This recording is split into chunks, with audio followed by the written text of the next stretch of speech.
अस्सलाम वालेकुम my YouTube family, कैसे हैं आप सब। आज हम आपके साथ शेयर कर रहे हैं चिकन शामी कबाब की रेसिपी। तो अगर वीडियो अच्छी लगे तो प्लीज़ थम्स अप।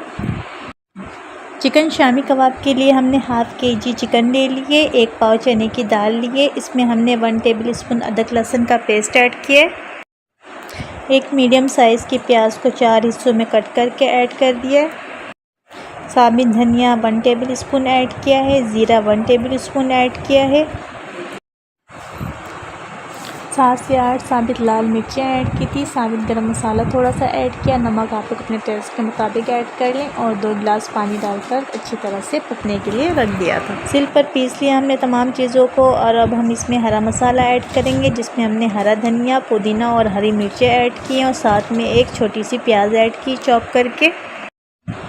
आखिर में हम हाफ़ टी स्पून या 1 टीस्पून जितना आप लोगों को रिक्वायर्ड हो पिसा हुआ गरम मसाला ऐड करेंगे। इस मिक्सचर में हमने एक अंडा ऐड कर दिया, तमाम चीज़ों को बहुत अच्छी तरह से मिक्स कर लिया। अब हमने इसकी टिक्कियाँ बनाई और ऑयल में फ्राई कर लिया। बहुत ही झटपट और मिनटों में बनने वाला चिकन शामी कबाब रेडी है। आप लोग भी इंजॉय करें। वीडियो पसंद आए तो प्लीज़ लाइक कर दें, चैनल पर नए हैं तो चैनल को सब्सक्राइब कर दें। नेक्स्ट वीडियो तक के लिए मुझे इजाज़त दें। आप सब ने अपना बहुत ख्याल रखना है। अल्लाह हाफ़िज़।